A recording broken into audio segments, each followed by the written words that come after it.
Hi Viyash, welcome to Eagle Media works.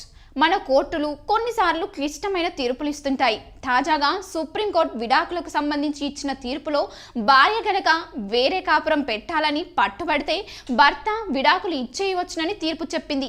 Hindu కుటుంబంలో కుమారుడు తల్లిదండ్రుల బాధ్యత చూడాలని ఒక్కడే కుమారుడైతే అతని జీతంలో వారికి హక్కు ఉంటుందని పేర్కొంది. అలాంటి పరిస్థితిలో భార్య గనక కలిసి ఉండేందుకు ఒప్పుకోకపోతే భర్త విడాకులు తీసుకోవచ్చునని అనిల్ ఎల్ దావే, ఎల్ నాగేశ్వరరావులతో కూడిన ధర్మాసనం తీర్పు చెప్పింది.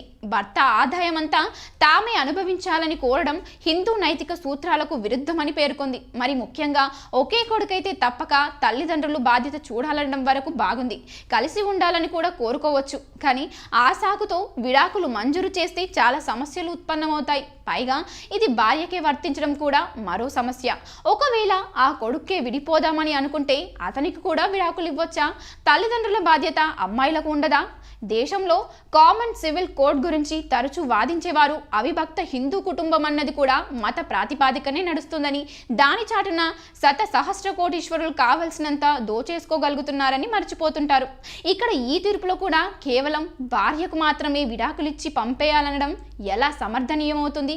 ఒకవేళ కొత్తలో పరస్పర అవగాహన పెరిగేలోగా ఎవరైనా అలా భావిస్తే నేరమేమీ కాదు. తప్పులు ఎటైనా ఉండవచ్చు కనుక నచ్చజెప్పవలసిన బాధ్యత ఉంటుంది. కాబట్టి ఉమ్మడి కుటుంబం కోసం దంపతులను విడదీయడం కూడా పొరపాటే అవుతుంది.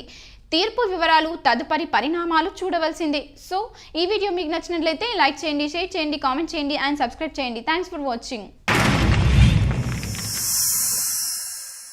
Like and subscribe Eagle Media Works.